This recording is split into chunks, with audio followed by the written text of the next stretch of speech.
Hello, everybody, and welcome to the Northeast Scene Podcast. This is Keith. And Tommy. How's everybody doing? All right. Well, folks, we have another very special guest for you today. Drummer extraordinaire, Bucks County and Philadelphia legend, TJ DeBlois. Yes! What's up, guys? I don't know how true that is, but you know. It's as true as we want it to be, and damn it, it's true. Right. So, TJ, how are you doing? How are you surviving in the age of Corona? Now you work at a bar in Philly, don't you? I do. Yeah. Well, I don't work anymore, so it's been a little rough. Yeah. So what's the story? Like, how are you getting by, or are you not? Man, I'm like I'm right down to the end of my money. I got some, compensation issues for unemployment and all that going on that I'm dealing with. But, I'm alive. I can't complain about that. So it's crazy. My girlfriend's going through the same thing. She's unable to work, and the unemployment sites are just really hard to get into. People can't even get in because the amount of traffic just right. It's a crazy situation. Yeah, I have a little added headache mixed into it, but I won't get into all that. Okay. Yeah. Maybe we'll get into it later, huh? Maybe.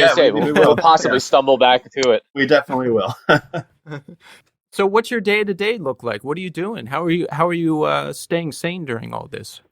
Man, I'm not doing much other than really hanging out with my dog, my girlfriend, making food, trying to get my culinary skills up.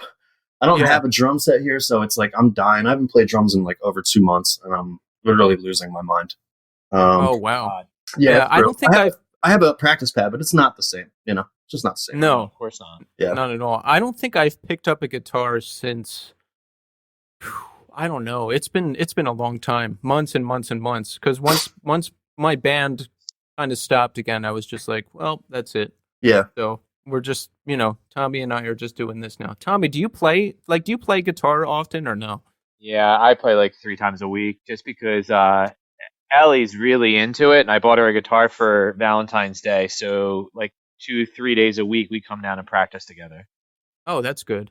Yeah. I want to start learning some songs on piano again. I like playing piano. I have a keyboard, and I've been gearing up to play the new Final Fantasy VII. So I want to learn the theme song on piano.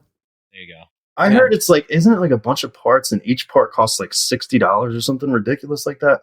Yeah, they've released. I think it's taking so long to come out. The first one came out, and it's only the first 3 hours of the game. Right. So they don't even know when the next one is going to come out, and that's like a 13-hour game. Yeah, that's just ridiculous. I heard the whole game was going to cost like $180 or some crazy thing like that. At least, and I will pay for it because I'm hopelessly addicted, and it's honestly one of the greatest game stories of all time. Yeah, man, I would agree. That original is super great. It's crazy. I was telling Tommy on the last episode, there's a 13-hour YouTube video. Someone made a video of all the dialogue and cutscenes, so you see like the entire story. So I've been watching it every day, like a Netflix show. I kind of want to say that you're corny for all of this, but at the same time, like I have my own cornyless level. I have my own corny stuff that I'm into, so I'm just gonna disregard it because it's like everybody's got that thing that you're like, I'm into this, and I could give a shit what other people say. Like I'm totally just 100% full bore into this. I could care less. Right. But yeah, I just never understood. Like I guess the RPG style of games, the only one I really, and Keith and I went over this last time. Dragon Warrior was the only one that I ever really played. And it was just so confusing to me. I was like when you went to fight people, you had a selection. It was like fight, run, sword, potion. I was like, fuck this. There's no punch. What the fuck? Like video games, like we've seen it. The video games have like gotten so like insane over the years. Now it's just like complicated. Like I'm used to like the Mario Brothers and like Double Dragon. Exactly. That was my shit. I've tried playing Fortnite.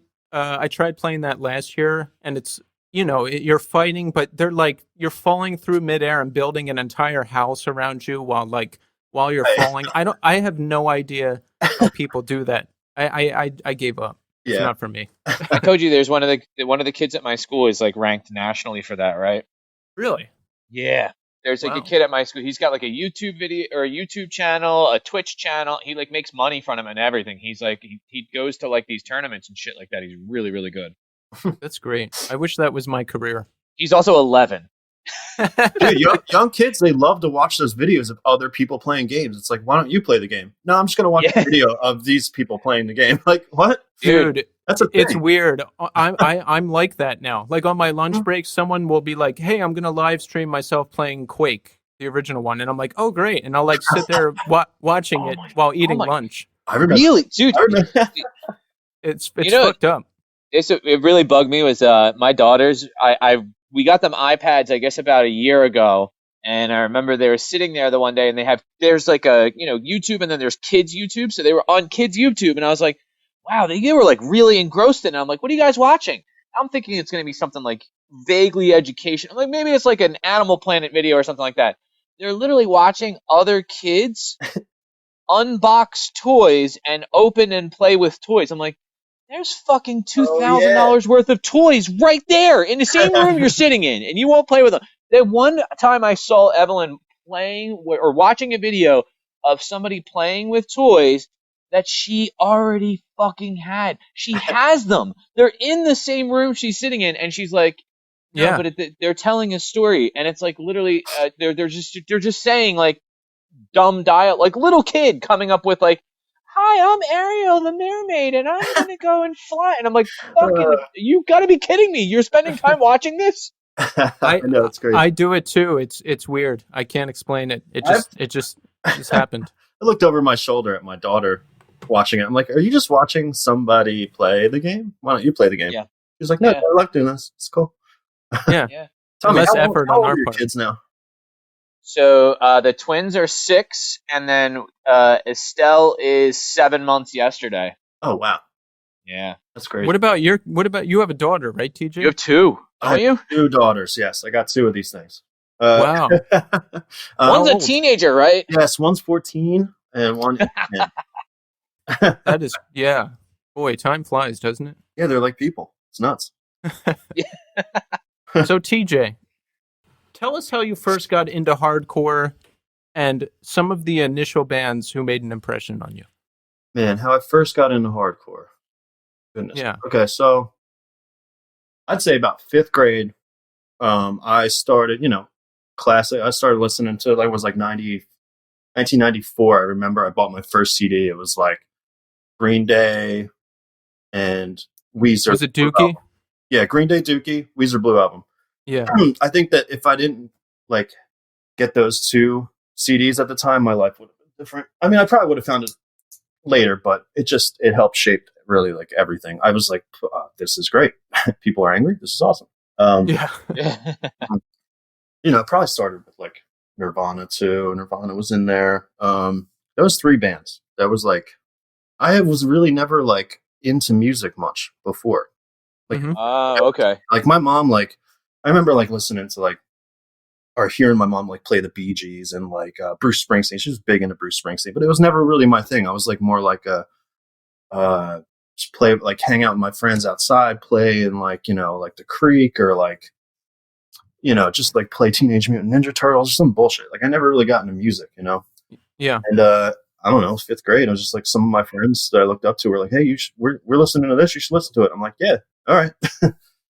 But I mean, I heard it and I was like, this is just life changing for me. There's something about it. I just was in it, Yeah, same for me. And, getting into I would say seeing a show really cemented it for me because it was like such a crazy, scary experience, unlike anything I've ever seen. Once that happened, I was like, this is it. I'm in. But I mean, hardcore, you've mentioned this person's been mentioned twice on the show already. Rich Arnold. Yes. Rich and I became friends. It's crazy. It's great. One of the best dudes I've ever met in my entire life. I mean, like if our paths didn't cross, I really don't know where my life would have went. I mean, this guy is like, when I got into hardcore music, just meeting people, anything, like he got me out of my shell. I was like this little scrawny kid, shy kid, didn't really talk to anybody. I met him and he was like, we're going to go do this. We're doing this. We're going to like this, you know what I mean? Yeah. It was crazy. And so he was the first one really, I think it was like Gorilla Biscuits. It was like, he was like, yo, check this band out. Right. And then I was like, this is great. This is cool. And he's like, yeah, there's like people that, form bands around our area and like, throw on shows and play this kind of music. And I was like, what? He's like, yeah, you're going to come with me. I was like, all right, cool. So, I mean, we were just hanging out. We were just boys, you know what I mean? We were just hanging out all the time. And we would go to shows, and that's like, Life Sick Life and Scarred for Life, like Migliacci and, like Luke, like those were like gods to me, They were like, I was a 13-year-old, 14-year-old kid going to these shows for the first time, just seeing these kids just like not give a shit about what anybody else thought and just doing what they felt they wanted to do and that they enjoyed, and it seemed like they really enjoyed it. I didn't have anything like that in my life, something like a community like that. And it was just really appealing to me. And I wanted more of it. I was in, we were like, we would search out shows to go to and just go, that's all we did. I mean, this is like late 90s where like, there's, you got to remember, there's no social media. There's no distracting things like that. We were looking for stuff to do, Yeah, you guys are like eighth and ninth grade, right? Yeah, of course. Yeah. Remember, you would go to Corrupted Image and like see the show flyers, and that's how you would find out about shows. Oh man, yeah. I mean, for a while, honestly, dude, Rich, like, Rich was just took me under his wing, you know what I mean? And he was like, we're just going to do all this stuff. And I was like, this is great. Yeah. And I identify with that a lot because that was basically my exact experience, but with Pat McCormick, Yeah. Because I was like super shy. I wouldn't talk to anybody. I was like just really in my shell, and he kind of got me involved in stuff. And we went to shows all over the place. North Jersey, South Jersey, Philly, Bucks County, everywhere. So when Vadim was on the show, he told this incredible story of how A Life Once Lost first started, where he just randomly saw you playing drums and then immediately approached you and was like, "Hey, you want to start a band?" Now, give us your perspective on that, because so I'll bring it back a little bit. So I was like, I heard Green Day, Weezer, and obviously, and I was like, this is cool music. And then I have an uncle, and he is a really good musician. And I was at his house one time, and he was just like had this drum set set up, and I was like, what is going on here with this? I must have been like 11 or 12, and he just starts ripping on it, and I'm like, all right, that's what I'm gonna do, because it just got right in. I was like, this is so badass, like what a furious sound this guy is making. And I was hooked on it, man. It's I got my first drum set maybe when I was like 12, 13 for Christmas. Like I told my mom immediately after I saw him play, I was like, Mom, I want a drum set. I'm playing drums. She got me lessons. I did all that. Tell us about learning to play drums first too, because that I want to know how you specifically learned, because that's one that I'm interested in that. Man, yeah, I mean, my uncle was just the huge influence for me, and my mom, I begged her. I just got lessons. I was playing on like phone books for like the first couple months until Christmas came, and I got my first drum set. But I only took like 1 year of basic lessons, and I was just so like into it that I did it real quick. I was a quick learner, and the guy was like, "Yeah, I can't really teach you anything else unless you want to come back and like take like jazz or swing." And I was like, "Yeah, I'll do that." And I just never went back. I just joined a band. I started playing in bands, and that's just like where I was just having fun doing that. Yeah. Was A Life Once Lost your first band, or were there other bands before that? There was a little. I mean, you have bands when you're younger and in like high school. Like I had like some like fuck the government fucking punk rock bands. You know what I mean? Called like I think the band was actually called Fuck the Government. Actually, like I love that. DG Fuck the Government. Like we were cool. You know what I mean? So, and then there was a band called like We Still Play with Toys that I played in with my my stepbrother, who wasn't my stepbrother at the time, but he became my stepbrother. And then Life Once Lost was the real first band that I was in, for sure. And that was like, I was just doing it because it was fun, And then when I joined that band, it was like, I met Vadim, first of all, and Oh wait, that's what we were talking about. He tells it different, the story. So give us your version of the Vadim story. In his version, he hears you playing drums and he's like, "Holy shit, who is this?" Like, and he instantly approaches you and he's like, "Hey, let's start a band." Yeah, definitely that happened. But I remember it a little differently. So I don't remember him coming up to me after me playing. I definitely remember playing. Man, I begged my mom to give me lessons from Luke too. Yeah, I had a different teacher, but Luke was like my god. Like I would go to watch like Luke play and be like, oh my god, this guy's such like a beast behind the kit, you know? Yeah, he was our Chris Penny. He was incredible. Yeah, totally. Exactly. That's how I felt until I met Chris Penny and started watching him play. But we'll get into that later. Man, so I remember Rich and I were like, let's go to Taco Bell. We were at the YMCA or whatever, and let's go to Taco Bell. And we were always there because we were like, vegetarian, cool thing to do back in the day, and we started walking, and I remember Vadim catching up to us later, like towards like, do you know where Trenton Road is? Yeah, like right there. That's where I remember him catching up to. But maybe he's right. Maybe I'm wrong. Who knows? Yeah. But that's incredible because do you ever think about how crazy it is, like that day kind of changed the whole course of events in your life? Because he hears you play and he approaches you and he's like, I have to be in a band with you. Like the only things people have ever approached me about are like to ask me to calm down or to please leave somewhere. Like, yeah, man. I mean, at the time I didn't really think much of it, but now, looking back, like that was definitely the thing. I met Vadim, like it's funny. I always say like, he's the reason that I play music because, I mean, I was playing drums and enjoying it, but when I got in a band with Vadim and we started alifeoncelost, and like, he was the one that like built my confidence. He was like, dude, you're great.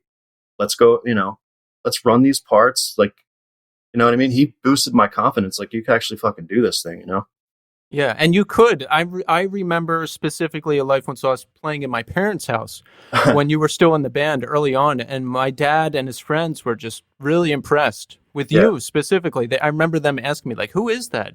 My mom called you the little drummer boy. Yeah, it's like the little guy. Yeah, it's like this little scrawny. I was like this little scrawny dude, And, yeah, man.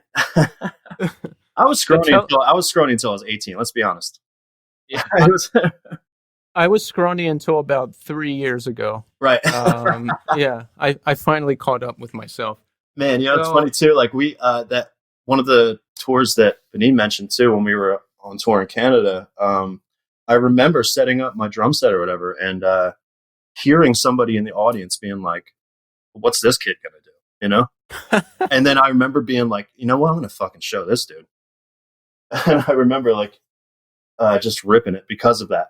That's great. Just like going extra hard because, oh yeah, I'll show you, Yeah. Did you 110 pounds soaking wet, like he's right. What am I gonna do? And I look like I'm 12, at that point. That's what always killed me. So I remember, I think it was alifeoncelost's first show that Bob was at. I remember Bob had booked audience of one and somebody else. It was like out in Lansdowne or something like that. That was the first show. We played our first show with you guys at the really? Yeah, the audience of one was the first show that we played.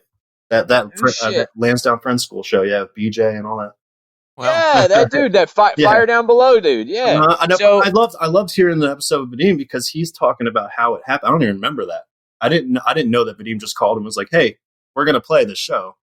Can we play?" I didn't know that. I thought we were just crazy. Yeah. I just remember seeing you being like, they hired like a child to be in this band. Right. This is like a child. Like there's like a little kid here. Like, yeah. TJ, let me ask you a question. Did you find that people treated you like a child a lot because you looked so young? Because I had this experience. I was really young looking and really scrawny as well, and I think people thought I was a lot younger than I was. So it just made things really awkward for me growing up for a while. Did you have a similar experience? Of course, and I was the young guy. I was the young one. Yeah. Especially in alifeoncelost, I was the young dude. But but yeah, I would have, yeah.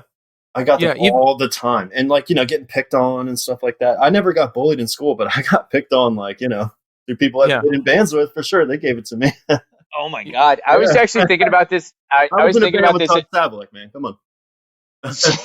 Last night, I remember I was sitting outside last night and I was like getting stuff together in the garage and I was like, I'm like thinking about stuff I'm going to talk about with TJ. And I was like, TJ, all right, what's some stuff I want to talk about? I was like, oh, can we bring up ball taps? Like, should I talk about like, that was like one of those things that like tapping everybody in the balls was like a very big like pastime for way too long. Let's put it that way. I don't know how long it went on for, but it got to the point where I remember standing other places that weren't hardcore shows, or I wasn't out with like Doug or Bob or somebody, and I would be covering like my zipper, and people would be like, "Are you okay?" And I'm like, "Yeah." And they're like, "Dude, you're like kind of like hovering over your junk. Are you all right?" And I'm like, "Oh yeah, I forgot that this is how you just have to stand when you're around my friends, because if you don't, someone will hit you in the balls." Dude, I was just telling my girlfriend this story the other day, actually last night. And she was just like, what? She just didn't get it at all. It went right over her head. It was a terrible era. I lived in fear. And just, I remember running down the street of some neighborhood away from McGonagall. Like, just trying. Oh, my God. Yo, we used to practice in his mom's fucking basement. That was our time. Yeah. That was where we wrote like all that stuff in his mom's basement. Like, that was such a cool hookup. Man, she was cool as shit. Oh like, yeah, dude. Like what? She still lives in that house. Wasn't even there. Like Mike wasn't even there. We would just show up, and she'd be like, "Okay, hey, guys, are here to play music?" Wow, I had no idea. Yeah, that's cool. That was our spot for a while. I mean, after we got out of Doug's, like we were in Doug's house for a while. Actually, when the band first started, Rich and I used to catch the bus from the Oxford Valley Mall, take it to Trevose, and then walk all the way up to where, like, George's Music used to be, where Doug used to live over there. Yeah. Dad or whatever. So I lived we would get to Doug's house, and we would just be covered in ticks. Like we would like lift our pant legs up because we'd have to walk through the side of the road, Yeah, right on that main road. So tell us about being in A Life Once Lost. Give us some significant memories that you experience. Man, there was a lot there. Yeah. I mean, when we first started out, it was like just a fun thing to do, Yeah. And really, we were just a bunch of kids just in a basement, just making music because we had this similar tastes, and then it'd be kind of like, once we got Bob and we played a couple shows, it was like, okay, well, all our friends are doing this anyway, so we're just going to keep doing it, Mm-hmm. Man. And I remember there was some buzz, at least for me, I think in general, because Bob had started booking shows in that area, and I was like, oh, Bob is singing for a band. And that's how I first met all you guys, because I had never met you or Rich or Vadim, I think, or anybody in the band. And I remember your first shows, and I was like, wow, these guys are really bringing it. Because my frame of reference was This Day Forward, and at the time, it was pretty straight away hardcore. But you guys were much more technical. So I was like, whoa, look at this. Yeah, man, I think that was... Vadim just was constantly writing stuff, and then Doug was just such a great guitar player. They just kind of like built off of each other really well, Right. I don't know. It's crazy to talk about because it was so long ago. It seems like another life that I lived, Isn't it weird that like you think about that and you go, like I was talking about something. Oh no. We had just put the Audience of One thing on the Instagram page, and Keith goes, was this from 98 or 99? And I was like, fuck, that was 21 years ago. Oh, it's insane. Yeah. Yeah, that's crazy. I mean, when we played that show at the what was it? Lansdowne Friends. We met you guys, and then I met, we all met each other. That was the first time I met pretty much anybody that wasn't, Bob, Vadim, Doug, Rich, for the first time, really, instead of other than seeing like This Day Forward play, It was like, because we're all friends. Everybody was there anyway, Yeah. So, how did it feel playing that first? I remember I met Anthony. Anthony like came up to me doing a cartwheel in front of me and like trying to like kick me or something like that. Like that's how I met this guy. Like, who the fuck is this kid? Classic. Insane. So So how did it feel playing that first show? Were you like, oh man, this is it? Dude, I don't even remember, honestly. I mean, I don't remember playing the show at all, but I remember it being fun. We were playing a show. It was cool. I didn't think anything of it, you know?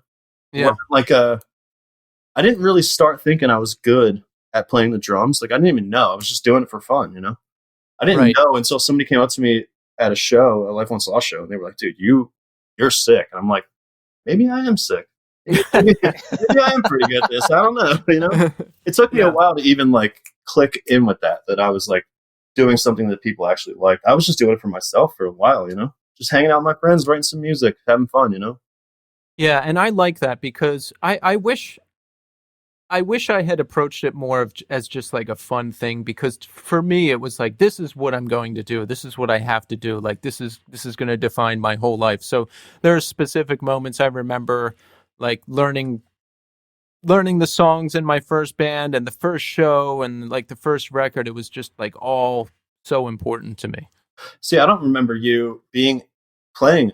I didn't know that you played for a while. I thought you were just a guy who was just always there. Yeah. You know? I think that's the general consensus, because Yeah. I didn't get into bands until later. I was always trying. I was like trying to weasel my way into stuff, but I don't think I was in my first band until I was 24. So you were in A Life Once Lost up until, I guess, Fourth Plaugue era? Yeah, it was like 2003, I think, or 2002. Yeah. It was like right before I graduated high school. I remember that. Yeah. Or it might have been earlier than that, 2000. So why did you leave? Did you just want to pursue something else, or? There was some personal stuff that was going on. I mean, it was Vadim described it too, like the kind of the scene in that band, like or just the vibe in that band. It became way less enjoyable and fun, and it became more like of a like I don't know, just bad vibes. You know what I mean? I don't want to. I don't want to talk bad on anybody or anything like that. Right. But it was just not a good environment to be around. And there was some personal stuff that happened between me and another member, and I just couldn't really be in it anymore. Honestly, I just couldn't do it. So I wanted to do it. I really wanted. I enjoyed it. We were actually writing some really, really sick shit that I'm actually upset that they didn't continue doing, because then they got their new members and they changed to like that, a great artist sound. Yes. Which is amazing too. That's probably my favorite A Life Once Lost record, by the way. That's my favorite too. Yeah. It is. It's just banger after banger, and it's unbelievable. So you are writing material not like a great artist. No, it was like a progression of like the Fourth Plaugue Flies, and we started doing like the like metallic stuff, like blast beats, and like Mm-hmm. we were writing some. Like, I think As the Sun Sets was a big influence. We were like, oh yeah, writing. That band was just incredible. We heard some things, and we got Bob Carpenter in the band, and then we had Doug and Bob Carpenter. Like, what a force that is! You know what I mean? Those two dudes, unbelievable. So we were just like going out of our minds, just writing exactly what we wanted to be. Like, it's fast, but also we still had those breakdowns. And there was like 2 or 3 songs I think we wrote that were super sick, and I just couldn't continue doing it. I always wished that we recorded them, or, that Justin did or whatever. But man, no one will ever hear them, and I can't even remember what they sound like. They were sick, I'm telling you. Crazy. We gotta get everyone back together and somehow recreate them. Yeah. Are you down with that? I'm down with that, but what I do want, I'm more down for the This Day Forward reunion, honestly. Yeah. Well, I don't know if you've heard all the podcast episodes, but I'm pushing for it in every single one that I can. I think that we've all been pushing for it since they broke up, honestly. Yeah. Yeah. Yeah, I watched the video of the last show at the church, and I'm like right there.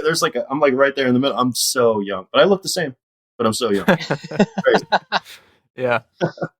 So once you left A Life Once Lost, what was your next band? Was it Halfway to Holland? So what was that? Yeah, I started playing with my friends. And that's the thing too. You kind of like, bad things go, start happening with the band. You're kind of like into, not into it really. And then you meet these other kids in high school that you go to high school. They were all Neshaminy kids, Life Once Lost, except for Rich. And, I was just in high school. I had my friends, and we were like playing like some rock and stuff, some indie stuff, and that's kind of what I just got more into, Yeah. And that honestly came from like hanging out with Anthony, man. Like he showed me Braid for the first time, and that totally changed my life. And we were new. I was looking for friends to play with, and yeah, I quit that band and started doing that full time. And then I think I joined Zoloft shortly after. Okay. Because Peter had been doing it. Peter was playing. Yeah. Oh, that's right. Yeah. Wait, so Peter was in Zoloft? Dude, it was crazy. Peter was in Audience of One at some point. Really? Was he really? Yeah, Peter was in Audience of One for a minute. Yeah. And then I was we were doing Halfway to Holland, and he was in Zoloft, and we were doing Zoloft. It was like we were just like, what other bands can we be in and start? Like, you know what I mean? Like, didn't we more or less play all the time? It was crazy. Like, it was nuts. So yeah. were you the drummer for Zoloft the whole time? No. So the first record that Anthony's singing on, that is like one of Vince's friends, like Bob, I think. Let's say it's Bob. That is not me on that record, but I played on the record Jalopy Go Far, a couple of songs, and Tommy T actually played drums on a couple of those songs too. Oh, okay. See, I had no idea you were even in that band at any point. Yeah, man, it's crazy. Like if you think about our area as a whole, well, that area, I don't want to say our area, but that Lower Bucks County area, man, it's crazy. Like I could just name the bands that have come there, and like the members that have like shifted or been in different bands. It's nuts. Like it's an insane melting pot of talent. Dude. Just so many good bands and so many good players, and that's part of the reason we feel like we need to do this podcast, because it's like, I think it's special. It was, and we were just, at the time, we didn't know, we were just going about it. That's Exactly. what we did. Yeah. You guys were going to the Blue Fountain Diner? Of course. Oh yeah. Yes. Yeah. There was the Blue Fountain Diner, and then there was a slow migration to the Great American in Langhorne, and then they opened the Ben Salem one, and that was it. That was the end. That's where everybody went. Oh, but at that time, once the one in Ben Salem opened, most of us, I think, ended up. There was a good chunk of us that were 21, and we could drink. Yeah. It's funny. That was the thing to do. You just go to diners and just hang out. Like we didn't. We go to go to the Shaw's house, listen to music, or like drive around, listen to music. Or like go to the Blue Fountain Diner and just hang out and talk. Like that's what you do before you're 21. So I've gone full circle. I went from diner life to getting effed up life back to diner life. Yeah. That's true. Yeah. Yeah, and I love it. So tell us about. I'm trying to trace your trajectory here. So we have Halfway to Holland. Now, why did Halfway to Holland end? Were you in it till the end? I was in it till the end, yeah. That was a band that I kind of like drafted everybody, like I picked people that I went to high school that I've known forever. Like Peter, I knew since I was like in 5th grade, or even earlier than that. Like our parents would get us together and we would have like play dates and shit like that. I remember. Wow. So I knew him forever, and I knew he would be good at it. And I was like, hey man, we're going to be in a band. He's like, nah. And I'm like, yeah. Because I know you could do it, It just took me a while to get him to get together, Yeah. I met another group of friends too, and I met this guy, Colin. He played bass really well. And then my buddy Joe, who is in Hopalong, I'm sure you guys know that band. It's funny. So there is 3 middle schools where I grew up in Yardley. That like share the same campus kind of thing. Like you can see each school from, across the field. And so I would have gym class, and I'd be, what am I going to do? Run, play? I'm hanging out. So I'm looking across the field, and I see this tall guy, and I could tell it's a Ramon shirt, and I could tell he's wearing a leather jacket. I could tell he only has one other friend that they're not participating in gym either, And I'm like, who's that guy? That's a fucking punk rock guy over there, and he's super tall, And then those 3 middle schools, they join, when you go to high school, there's one big high school, Pennsbury High School. Yeah. And maybe like 2 months into it, I see him. And I'm like, yo, you're the guy. And he's like, yeah, maybe. I'm like, no, you're the punk rock guy. I was like, I play drums. What do you play? He's like, I play guitar. I was like, all right, we're going to be in a band. He's like, okay, that's cool. And so I just formed a band out of like nothing really, just like I knew these people would be good at it and I wanted to do something different that wasn't metal. It kind of fucking just worked out really well. And halfway to Holland, where it was a good band. I wasn't going to shows a lot around that time, but I remember seeing you guys once or twice, and yeah, you guys were popular in the area. And of course, we know Pete went on to be in some good bands, and you, and I think everybody, and all three people in that band. Yeah, I mean, Pete and Joe and Colin formed Algernon Cadwallader. Yeah. So that's the big Philly band. And now they're like this, they're a great like underground band that people know. They have this great underground following. Oh yeah, they're always cited in like those emo revival articles. Yeah. And I think they had a big influence on a lot of bands in that era. Listen, man, that's the thing too. Like Anthony this is how it all goes back. Anthony showing me Braid, me showing those guys Braid, us taking those like twinkly guitar tones, like, those, tapping and like twinkly guitar stuff. Yeah. That's what we did, and that's where Algernon did like that Midwest emo sound, Yeah. It's amazing that you can trace it all back to like Anthony showing you guys Braid. I mean, yeah, he would like, all right, so we would, back in the day, we would just pick each other up and just hang out. Like, what are you doing? I'm picking you up. We're going to go to Siren Records or whatever. And me and Anthony would do that all the time. Yeah. He played, I remember the way the tape looks. I can't even tell you. Like, I know what it looks like, the cassette tape that says Braid on it, the way he wrote, Wow. Oh yeah, because it's his dumb handwriting. Right, and and it's the other thing is, did he pick you up in, what color Saab was it? Oh, it was the navy blue Saab 900, baby. Cool. Did he crash it while you were in it? No, but almost. All right. I've been in 4 car accidents with Anthony. Yeah. So. Mm-hmm. Wow. So tell us. So you played in an early iteration of Circa Survive, right? You were jamming with those guys when they were first getting started. I did. So also at the same time that I did that, I was forming Likelions, the original, members of Likelions, the original. Okay. So at the same, and my goal, my plan was to form this sick band and have all these great songs. It was kind of like the next level from where Halfway to Holland left off. You know what I mean? Mm-hmm. Like just the next level, rock and roll kind of Midwest emo sound.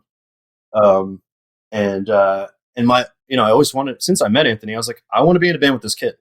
He's going to be great. Like what, did any of us not know that he was going to be like this great singer? You know what I mean? Like it was just, you just knew, you know what I mean?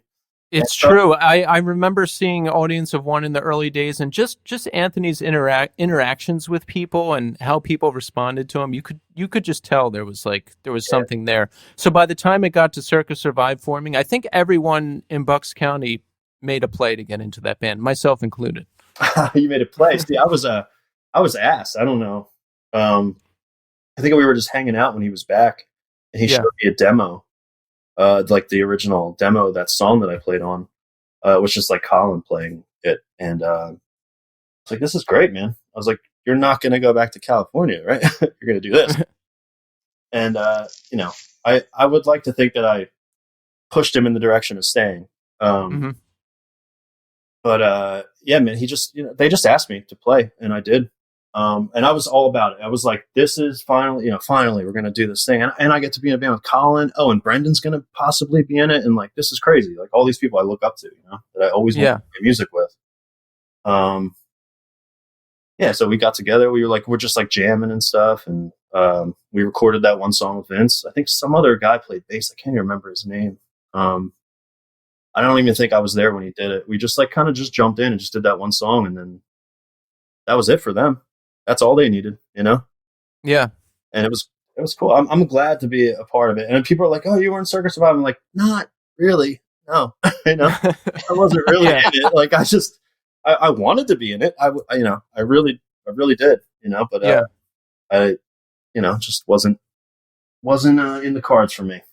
I guess. Right. But also at the same time, I did like Lions too, and we did at the same at the same time we were starting both things, and the like Lions thing just kind of took off right after I was not going to go forward with Circa.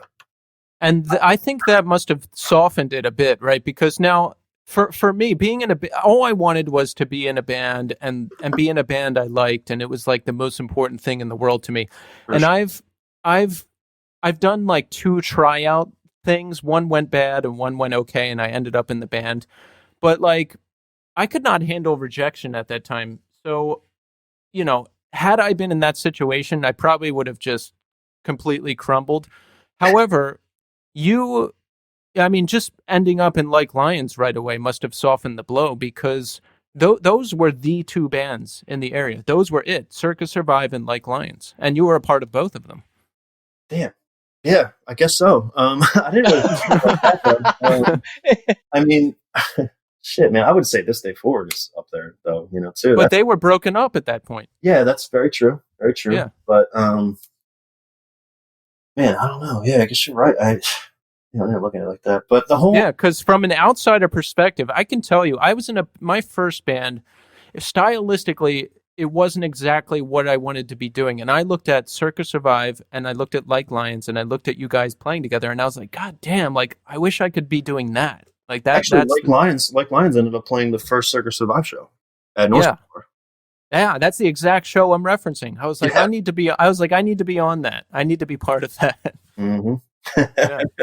Yeah, that shit was wild. What is Wild Time? What year was that? It was like 2004. 4. Oh shit, that's crazy. Yeah. Yeah. Yeah, man, I didn't fucking really think about that. But yeah, so I mean, I guess the downfall of like, I always wanted to play, in a band with Anthony, and it just, it's kind of, I guess if I didn't have the band, it probably would have hit me harder. I mean, for sure. But I was doing both things at the same time. So it's kind of just, all right, well, I'll do this, and actually the first Like Lions demo was like 4 songs, and Anthony showed up at Skylight Studios when we were doing it. Mm-hmm. And this was after like I had known that I wasn't going to be in it. And I remember, it's funny, it's probably an embarrassing story to tell, but I remember being kind of like, I was a little pissed off, and I kind of made him, I was like, you're going to sing some backups on these songs. I was like, I think I said something to him like, you owe me or something.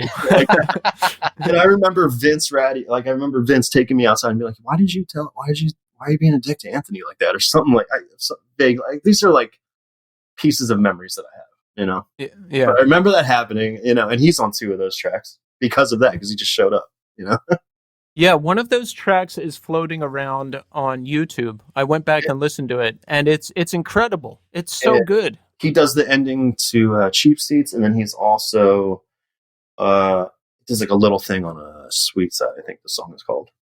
Yeah. But yeah, man, that's also a thing we used to do too, was just show up at Vince's. I don't know if any of you guys did that. Oh, I did. That?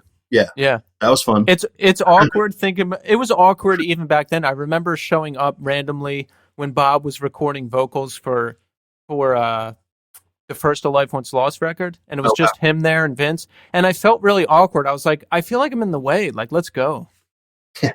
I remember showing up for This Day Forward thing and seeing the Mike Shaw. We know Mike Shaw. He had to have literally like a cube, like a block built around him with like foam so he could like just like scream his balls off and not have to worry about anything. Like, he couldn't see anything, you know what I mean? He was just this little like makeshift booth thing. That's amazing. Just hearing the most like guttural, like insane emotional screaming coming from like, the most humble dude you ever met in your life. Like, yeah, those first 2 records, when especially Transient, like they're vicious, especially vocally. I feel like this is a hardcore show. We haven't really talked about hardcore that much. No, it's not. That, now, for TJ and our lovely audience, this is not just for hardcore. Now, we've only spoken to mainly hardcore people so far, but we want to touch every satellite area of this music, whether it be hardcore or emo or post rock. You know, we're just getting started. Yeah, man. Because I'm not gonna lie, like the whole hardcore metal scene was like big for me, like growing up, like in shaping who I was. But I just had it didn't really work out for me, man, and I didn't get a good vibe from it, and I grew out of it pretty quickly. You know, after all this shit happened with Life Once Lost, I kind of just was like, fuck that. And like the scene too, like, like you guys were talking, what is it called? Floor murdering? What is it? Floor punching? Oh, crowd killing? Crowd killing. There it is. Yeah. Yeah. That shit. That was just like, I'm like this scrawny kid, you know what I mean? It never really was my thing. It was like a bunch, like I'm in this scene with music, with all these tough guys who are just like getting into fights and stuff, and I'm just like, I don't really fit in, And I remember, here's also a funny story too. I remember I bought my first Promise Ring CD at Hot Topic, okay, in the Oxford Valley Mall, in front of Rich Arnold. How do you think he made me feel about buying a Promise Ring CD? Oh no! Yeah, he ripped me a new one, but now you know what? Promise Ring is one of his favorite bands. Yeah, and here's the thing: I saw him like not that long ago. He was wearing a Braid sweatshirt, so fuck him. Yeah, it was just all Look, but that was like there was a lot of that, especially when you. Yeah, what are you gonna do? Cut your hair like fucking Mr. Spock? What are you? What are you gonna cry? You gonna cry about your friend? Yes, I am. Everyone went through that though. Like I discovered Texas is the Reason, and that's when I made my great conversion to emo. And they were just a defining band for me, and still are. Good Lord. I got away from hardcore for a while. I just didn't. There was too much violence in the scene and around Philly, and it was just I didn't want to be around it. Yeah, man, it wasn't me.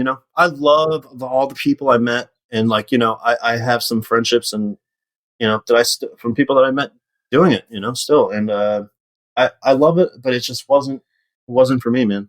Do you listen to any newer hardcore bands? I grew to love it again, and I love going to shows still. And there's not. Sorry to interrupt you. No, newer hardcore bands, not really. I can throw on Calculating Infinity. I'll throw on American Universo. Yeah. I will throw on like those. That's pretty much the classics. Nowadays, the classics. Yeah, the shit that makes me feel something. Gotcha. So let's talk. Honestly, I can only listen to like a couple minutes of it, and I need some melody. Give me melody, verse, chorus. You know what I mean? Yeah. So let's talk more about Likelions. Now, this was a band going places, and you guys had a major label contract at one point, didn't you? We did. So I had like started the band Likelions, the concept of the band Likelions, or like probably when I was doing Halfway to Holland still, and Greg was in it. Greg Itzen, as you know. Who? Greg was in On Eats One too. Greg was in On Eats One. Greg was also in Days Away, which is another fucking probably one of my favorite bands from the area. Oh yeah. Yeah, dude, you're so good. And I was, I didn't know he could sing. I had started this band. Actually, they came up to me. They came to a Halfway to Holland show. Him and Dan Kaplan. I don't know if you guys remember Dan Kaplan. Dan Kaplan has submitted a couple things to us to the site. Yeah. Oh no, there's two Dan Kaplans. Are you talking about Dan Kaplan, who you were in a band with from Carousel? Yes, it's that one. Yeah. Okay. Cool. All right. Great. Yeah. All right. Cool. Because there's another Dan Kaplan. I think it's that one, but anyway, continue. Okay. It's a little confusing. Yeah. Shit. So yeah, we had started like it was just they came up to me at a Halfway to Holland show, and they were like, "We want to be in a band with you." It was Greg and Danny, and I was like, "Okay, cool." And I was just, let's play music, whatever. And Greg, I knew Greg from Days Away. And I was like, "What are you gonna do?" He's like, "Oh, I'm gonna play guitar and sing." And I was like, "No way, I'm in. Let's do it." But he went to the Navy. At some point, and the band kind of dissipated, and I did all the rest of this stuff. And then I had ran into Dan Kaplan randomly at like a Wawa in Yardley or something like that, and I saw him. And she was like, "Dude, Greg's back," and I was like, "Get the fuck out of here!" He's like, "Yeah, man, Greg's back. Let's play." And I'm like, "All right." So we did that. Yeah, man. I mean, we just started playing again, and that whole thing, like we formed the band. And then we were like signed within like a year, I think. It was like a crazy timeline. Then we were broken up too, like all within like a year and a half. Yeah. Nuts. So what happened? I mean, it's like major label contract to be like, guys, we have to make this work no matter what, just to fucking see what can happen. But like, what happened? Yeah, that is true. Well, you know, two of the guys couldn't get along with each other really, and there was some drama there. And you know, it sucked because it didn't really have anything to do with me. Yeah. But it kind of got ripped away from me in the process. You know what I mean? Like everything that I had built that I was gonna do, you know, that I wanted, that I could see. Yeah. Was kind of ripped away from me, and shitty. Yeah, and just the fact that it's completely out of your control, and you had such a hand in putting this together, I would be furious personally. Yeah, we got a fucking record deal from Jive Records. I mean, the guy who signed us, Jeff Fenster, he fucking signed Britney Spears, Backstreet Boys, like Tribe Called Quest, like ridiculous shit. Like, you know, actually, when he saw us play a show, I was like, we did a tour with the Starting Line. Those guys were our managers, actually. Matt and Tom were our managers from the Starting Line, those guys. And we played like a show at Starling Ballroom. It's like one of our last shows. And there was a bunch of labels there, unbeknownst to us. And Jeff just kind of came there on a whim. I think he was friends with our lawyer. And our lawyer was like, yo, Jeff, you should come out and see this band because I think that you probably should do that, you know? And he just came on a whim. And, you know, we were introduced to him after we played that show, and he was like, write me a song and I'll come check you guys out in like a week or two. And a week or two go by after the tour, and we wrote him a song. He comes to Yardley in a fucking guitar player's basement, and you know, play him the song, and he's like, this is great. Let me shake all your guys' hands, play me that song 2 more times.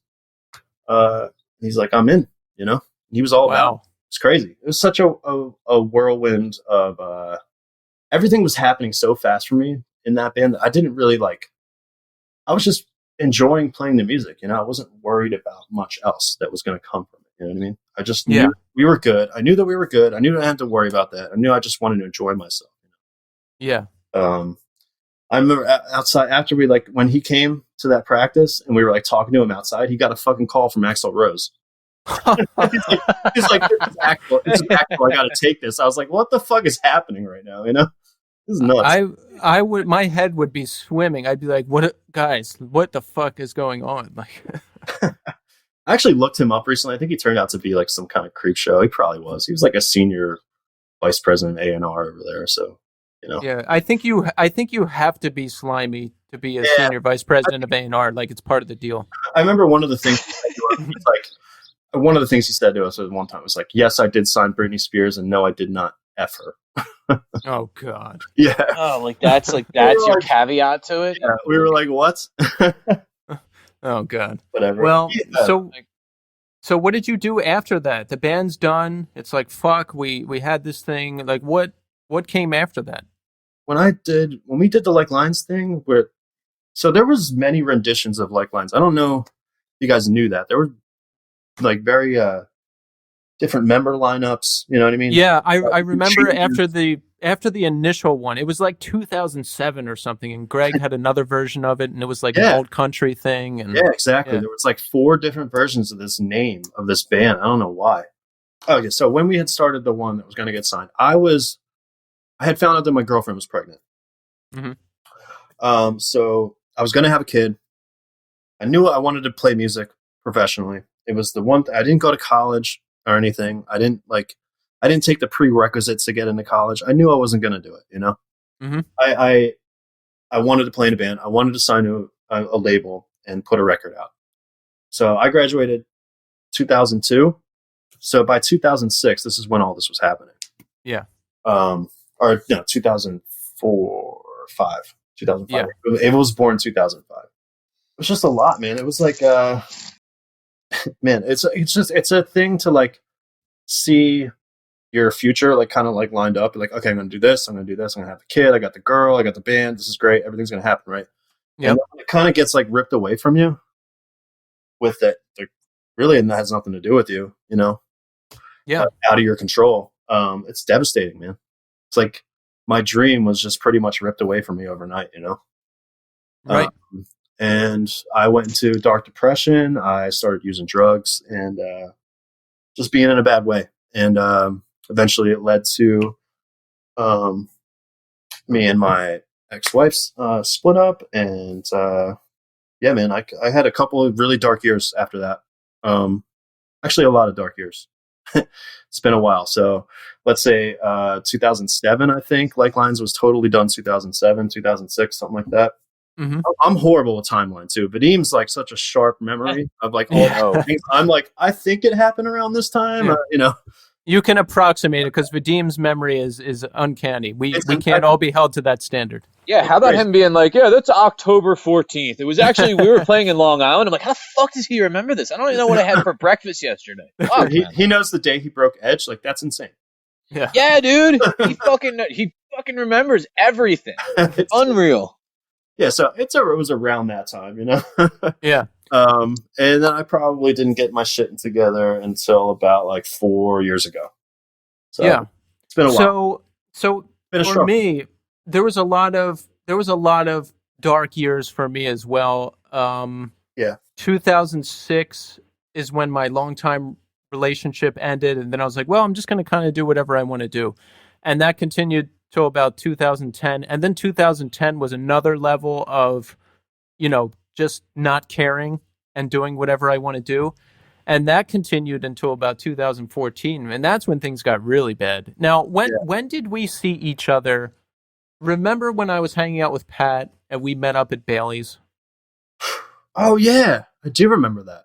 Yeah. Now, random, wasn't it? I was like, you guys were hanging out there, and like somehow I caught wind of it. I was like, can I come? You were like, yeah, we're here. And I remember you showed up, and I was struggling, and I knew you were struggling because I had heard. And I was like, dude, how are you doing? And you were like, I'm good. I stopped. And I was like, how? Like how? Because I'm like, you were like, yeah, I haven't done anything for like 6 months. I had never managed more than a couple weeks. I was like, how? And I don't remember what you said. That was probably a lie, honestly. Yeah, you were high. Yeah, you were high. Shit. Yeah, that's the move. No one knows, No one knows. Yeah, I'm just too fucking honest. And I wish you would have told me because I was struggling. I would have liked to have gotten high too. Right, man. But I probably, yeah. Oh man, shit, that's crazy. That's funny. It was just, yeah, man. I was a mess. I just didn't really give a shit. Like I just didn't care. I was so depressed. It was something to just take my mind off of, remember earlier when we were talking about how did you react when you weren't in Circa, right? Yeah. So it was like after I had lost like Lions and all that too, I had really like, oh yeah, this fucking band that I was a part of is doing all these great things and has just continued to soar, and now I'm watching that too. So that's like digging into that too. It was just bad scene. So I just felt really bad for myself, and I just was like, well, it was me, kind of whole pity party thing, you know what I mean? And I had met a girl who was like, into the same kind of things that I was, so it just wasn't a good scene, man, Right, and I really identify with that because for so long I was just really resentful, and I just never felt like I got my due because, I was like, I want to be in a band that sounds like how I want it to sound like. I always felt like I was settling to a degree, or, I should have focused more on being in bands and not bothered with college, or I should have did this, I should have did that, whatever bullshit you tell yourself, it's just like, so I went through a lot of that as well. So I know what you're talking about. Yeah. It's just our brains trying to kill ourselves, man, Yeah, because it's all bullshit because I felt like I was never a part of anything and that, I was owed this or that. But in reality, I'm in the middle of it. Right. I was a part of it in my own way. So just because I wasn't in some band, it doesn't mean anything. Like my experience is my experience. Right. Well, instead of it, the drugs use brought me to like, instead of being like super happy and, and proud of my friends, it was like resentful and like, I should have been in this band and blah, blah, blah, Exactly. That's how I felt for a long time. And I even like, when I think I was fucked up and I saw those guys, I would say like stupid shit to them, like embarrassing shit. And like, really? that I really regret and I don't even remember most of, Yeah. Actually, when I stopped doing drugs and I got clean and I did all, I was doing really well. Within that first year, Anthony invited me to see Circa, and I was able to go. It was like at the Fillmore, and I was able to go because before, like they would play, and I'd be like, I'm not going to go. I'm just going to sit here and feel bad for myself and get high, Yeah. But I was able to go and work through that resentment and be like, these are my homies, you know what I mean? And there were so many other people there that I hadn't seen in so long. It was just such a great night for me. I remember it so vividly. And I think it was actually the Juturna 10-year. No, it was on Letting Go. On Letting Go, that's it. Yep. Yeah, because I remember seeing you at that show. Yeah. And I had just gotten my shit together right around the same time, so we were connecting on that front. And I remember you saying, "Oh, I'm looking for Tony. I can't find him anywhere." And I was like, "Who the fuck's Tony?" And you're like Tony Green. Yeah, you're like Anthony. And I was like, Tony, "Oh, I've literally never heard someone call him Tony before." Yeah, he's Tony to me, man. I just call him Tony. Yeah, that's Tony. He's even in my phone as Tony G or something like that. That's awesome. Yeah, and I love him to death, man. It's our relationship is so weird because we were so close, for a long time. And after I didn't make the cut in the band, I felt he didn't really give a shit for a while, And yeah, I was probably angry and he just didn't know how to feel about it, or I don't know. It was weird for a while, but I'm glad we're cool now. We're we talk and we're boys, I always just had the most respect for each other. I feel like he felt the same way. We always wanted to play in a band with each other, Yeah. We always wanted to do something. I think recently he was like, let's just make music. And I'm like, yeah, I've been saying that for years. No, that's great though. And it's great to get over all the bullshit, because for so many years I felt sorry for myself. And now I'm just like, hey, my experience is my experience, and what I'm doing is awesome. And just getting to do this thing is really cool. I get to connect with friends in a way that I haven't before, and just ask questions I've always wanted to know that I've never gotten to ask, and it's just fun. Crazy. So what are you doing nowadays? Let's catch up. All right. Well, nowadays I'm not doing shit. I'm stuck at home. I don't have a job in quarantine. It sucks. Yeah. No, but other than that, before all the shit happened, I had joined a Philly band called Thin Lips. It's been around for a couple of years. So I've been doing that. Mm-hmm. I just joined maybe a year, August last year. Yeah, August last year. I love it. It's great being in a great band again and having a lot of fun. And we were actually supposed to go on tour in, what day is it today? The 2nd. Yeah. We were supposed to leave for a tour on the 14th of May, and it would have been the first tour I would have been on in over 10 years. Wow. And so now, Jesus. now I'm stuck. It's here we go. Story of my life, right? Just written away. No, but it's cool. I love them to death. I'm so grateful that actually Joe is the one. Joe from Halfway to Holland and Hop Along. He's the one that got me into that band. Oh, okay. He suggested that I try out. So really cool. It all kind of goes back full circle, man. Everybody's linked in with some other person, If you know somebody from our area, you're probably are linked in somehow. Absolutely. To some other band or some other person. You know what I mean? You really think about it. It's 6 degrees of Lower Bucks County or some bullshit. It's weird.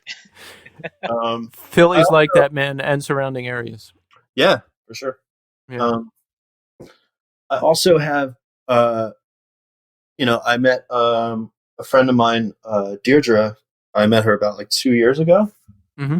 And I met her through some mutual friends. We follow each other on Instagram. And one day she posted a video of her singing. And I was like, I didn't know she sang at all. And it was just I was blown away.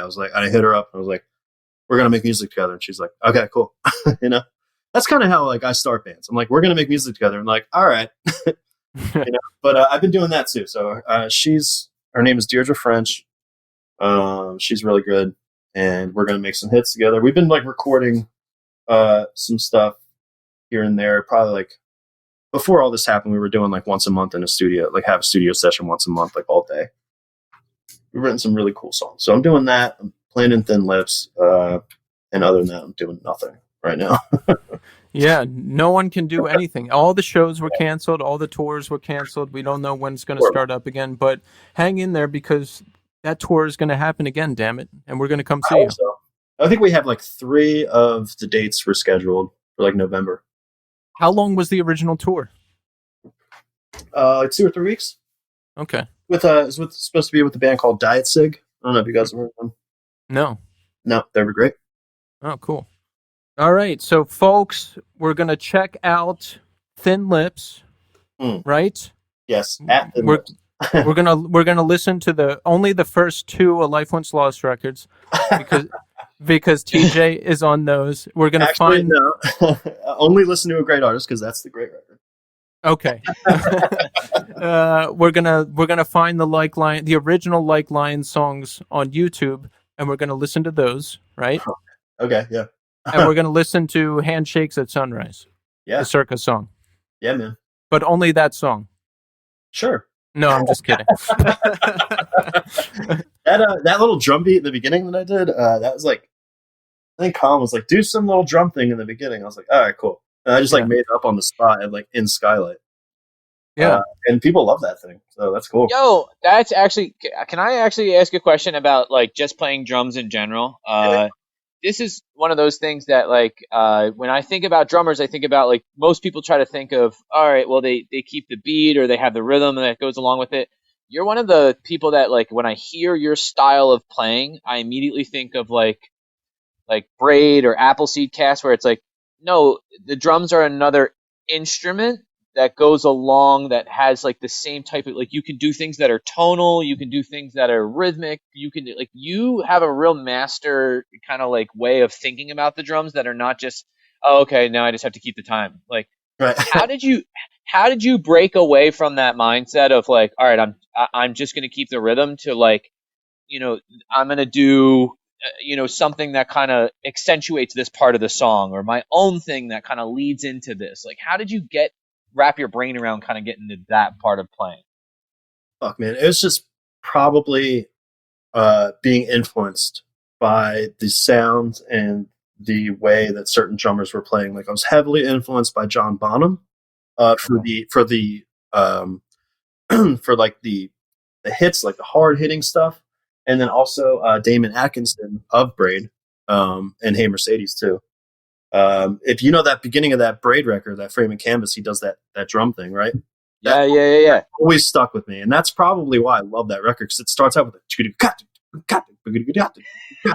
what I mean? And, yes, yeah, no, exactly that part. Ever since I heard that, I was like, "This is sick.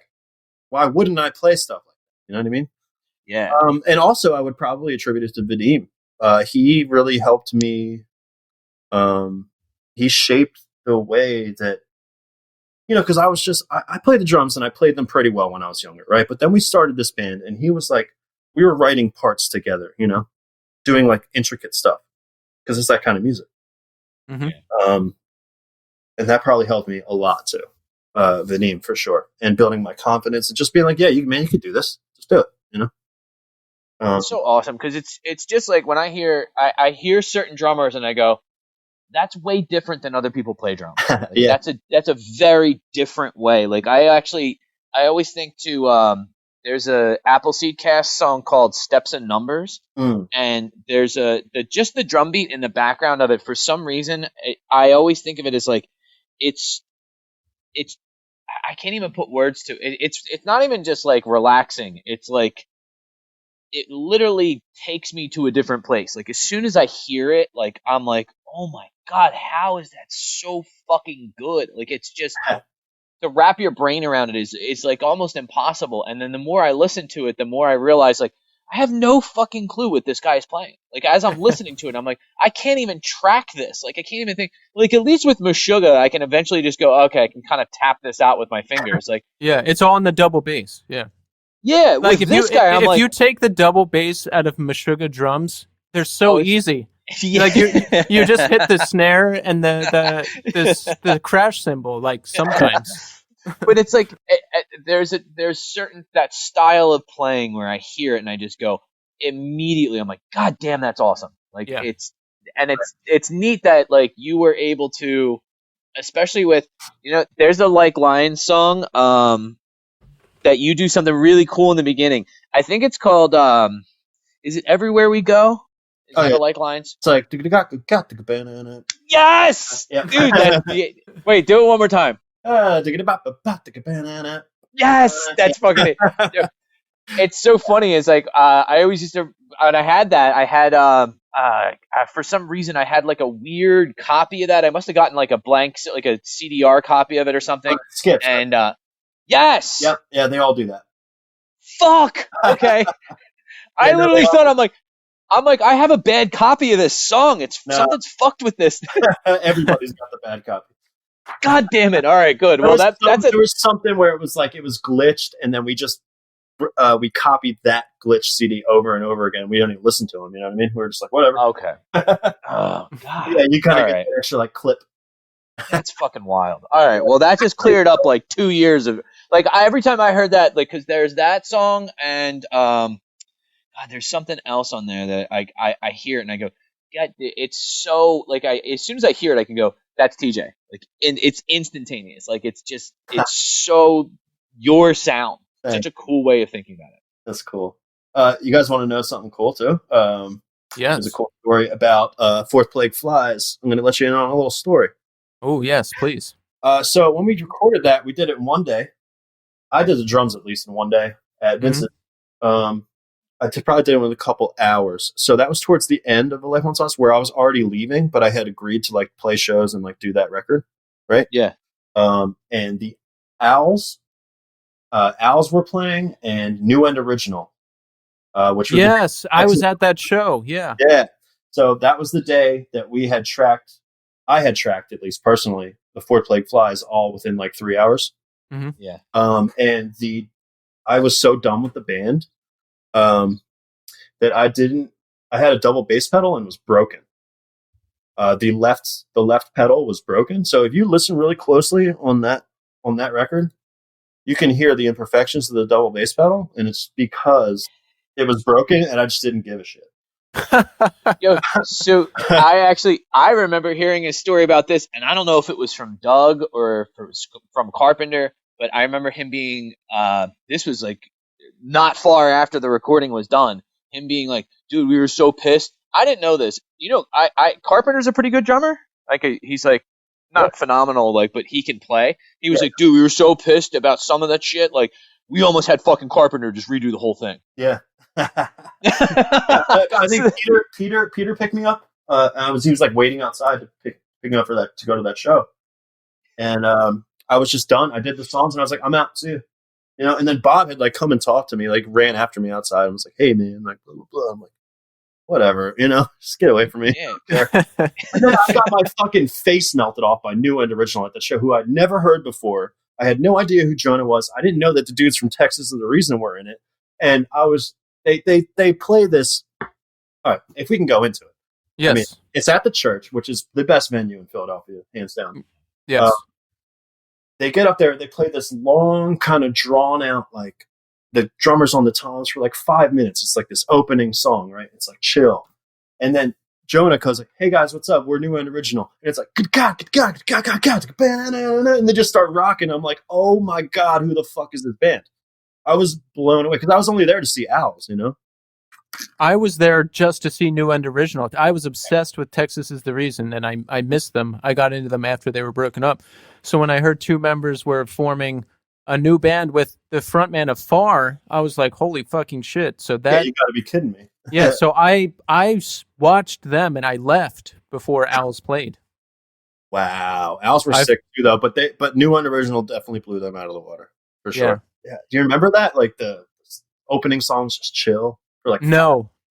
No? I don't. The only thing I remember is three things I remember. One, they had CDs with them because they were on tour and I had pre-ordered it and I was like, God damn it. Like now I have to wait another fucking week to hear it. It was on Two, Jonah kept making this joke that like there was like rug on the ground that looked like a roulette wheel or something, and he's like, "Oh, hardcore people should throw bets and of where the hardcore guy is going to jump," and he kept like jumping on the rug. And 3, I left before Owls played. Well, I had never heard of Owls or even Cap and Jazz at that point, but I had to drive my girlfriend, sort of. It was my girl I was in a relationship with that time, but we might have been broken up. I don't know. It was always fucking complicated. And I was supposed to drive her back to Penn State that night. And that's like a 2.5, 3-hour drive. And then it was like 10 o'clock, and I was like, I can't do it. So her dad had to end up driving her back, and it was a bad situation. I was just that's kind of like my growing out of hardcore is like that day is very like important for me because it was like I did this record, I got out of there super quick so I could go see some fucking indie rock bands play. You know what I mean? Yeah. That was like my progression, you know? It was like instant. You're like running out of the studio, recording the A Life Once Lost record to get to the Owls show. That's amazing. They were pissed, man, but there was some, I didn't give a shit. I'm sure you guys know why I didn't give a shit. You would not have had to give a shit under those circumstances. Yeah. By any means. Thank you. I appreciate that. Yeah. I also have a question for you guys, too. Yes, please. Go. I think it's in like the first or second episode. You guys were talking about a girl that you both had a thing. Oh, shit. You did, too. Hey, I did. Okay, I was going to ask you if it was... Okay. Yeah, Tommy, do you remember seeing At the Drive-In at 4040 and me telling you... Do you remember this? No. I don't know. This is good. I remember seeing At the Drive-In at 4040 for sure. That was the best show, actually, to this day, best show I've ever seen, hands down, live. Wow. It was incredible. And I remember there was a couple times I got super, like I was in the crowd and it was like, obviously it's at the drive-in, like no one's dancing. Like, no one's going to fucking like mosh for shit like that, right? There was a couple times where people in the band like got on top of like the, I don't know if it was Cedric or Omar. Yeah. Got on top of an amp and I was like, are you fucking out of your mind? It was like a double stack. I was like, you're going to fucking fall and there's nothing behind you. Are you out of your, like, I remember being like really nervous. Like these guys are going to get super hurt. Do you remember at 4040 how they had like the 2 pillars on the sides? Like if you were looking at the stage, they had the 2 pillars, but you could get up there, right? And fucking what's the singer's name? Cedric, I guess. Cedric. Yeah. Cedric is the singer, yeah. So he was like, that's the first time I literally saw somebody throw a microphone and let it wrap around their neck. I've never seen that before. I saw him like he turned into Spider-Man and somehow he got up on one of those pillars. Also, this is all while Omar is like absolutely freaking the fuck out on guitar and not missing one single note. And still playing somehow. Playing. Yeah. And remember how they had a tour bus? They had just signed a Grand Royal. It was before. Oh, that's right. Yeah, and they showed up. Yes, this was In Casino Out was out, but what's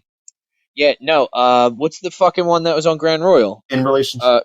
In Relationship was it? Yeah, it was not out yet. So it was like, oh my god, yeah. You had a conversation with me at the drive-in? Yeah, so we were waiting for them to come on, and I was like, he's like, oh, you were like, yeah, what's going on, man? I haven't seen you in a while. I was like, oh, my girlfriend fucking cheated on me with my friend, blah blah blah.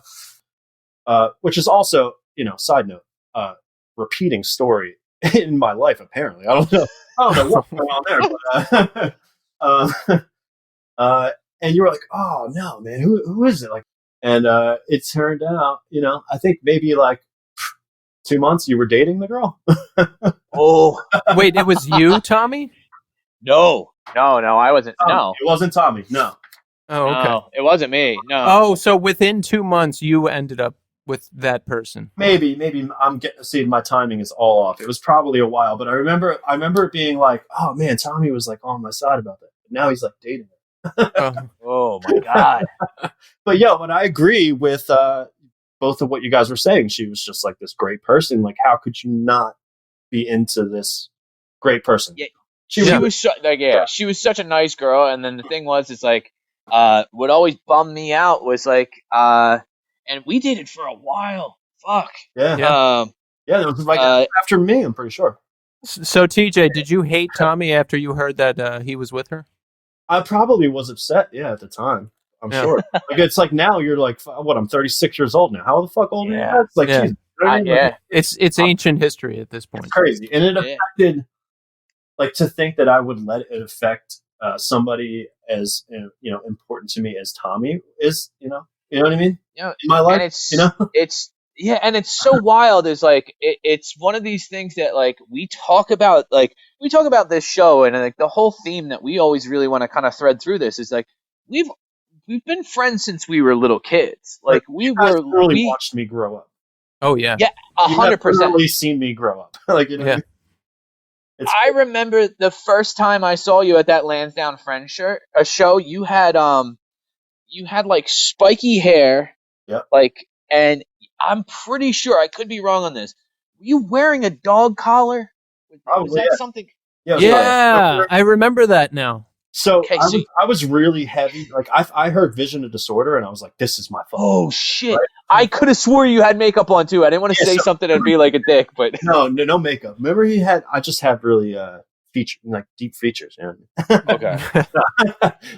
So remember how the fucking singer of Vision of Disorder had the blonde dreads? All right. Well, they were like kind of like the first new metal band. Yeah. I mean, kind of. And the guy had fucking blonde dreads. So I had like this. I did like this makeshift fucking blonde dread thing where I would bleach the tip of my hair and like put them like just put a bunch of gel and like make them look like they were dreadlocks, but they weren't. Oh, You know what I mean? shit, yeah. So crazy, so stupid. Fuck, man. Yeah, but that was my shit. I remember like the first time I met you guys was like, okay, so also a reoccurring theme that's on the show is Shaw's house. Yes. Right? Yes. So like that was my just safe haven. You know what I mean? Like you just show up, and I think I have like 3 CDs still that I just like borrowed and never returned. I think like Slick Shoes is one of them. You know? That had to be Gary's. Yeah, it was definitely Gary's. Oh my god, yeah. That's a Gary CD all the way. Yeah. But it was just like, they had that one room. It was just CDs and like records. And like, you remember that? You would just go in, listen to whatever. And like, do you remember 1999, New Year's Eve? Yes. So Shaw would have, New Year's Eve parties. Mm-hmm. That was the place to be. And it's, everybody's freaking out about Y2K. And what's going to happen? All the fucking computers are going to go back to zero, and what are we going to do? And like this is, the world's going to end, and blah blah blah, like all this crazy shit. And so like it's right about to be midnight. We're all in the Shaw's house, and everybody's counting down, and fucking 3, 2, 1, Happy New Year, and the lights cut off. And everybody goes, Cochran cut the lights. everybody goes, ah! Freaking out. We're like, this is so cool. The world's ending. We're all going to run outside. And we're all freaking out. And then we realized that all the neighbors' lights are on. Yeah. Like somebody had I think it was like Gary or somebody. And somebody had like cut the lights like as a joke. But, no, was it? I think it was Jim Cochran. I think it was Jim Cochran. I think he just went down. Yeah. He went down to the circuit breaker and turned them all off. Yeah. What a genius thing to do, because like there was 80 kids in there that were just running outside like, yeah, the world's ending, and like, but oh wait, the neighbors' lights are still on. I always like remember that, man. There's just like so many good memories there. Those parties there were classic. I think I went up till like 2006 or 7. TJ, thank you so much for coming on. This was awesome, and it was great to catch up. And that's it. Awesome. Thank you guys. Thank you so much, TJ. I really appreciate it. Of course, miss you guys terribly. I hope miss you too, man. There you have it, folks. The TJ Blois interview. We hope you enjoyed it as much as we did. Now, as a reminder, please subscribe to us on your podcast medium of choice. Give us likes, give us comments, give us ratings, give us feedback. We want to hear from you. Follow us on Instagram and Twitter at the NE Scene. Email us at northeastscene@gmail.com. Continue to send us your ticket stubs and your flyers and show videos and stories. We want your experiences to be a part of this thing as well. We're going to continue bringing you new episodes every Monday at 9 a.m. Unless something changes or there's some kind of scheduling mix-up. We're going to have new interviews. They're all going to be under the umbrella of all the stuff we listen to: emo, post-rock, post-hardcore, hardcore, whatever. So please get in touch with us. And until next time.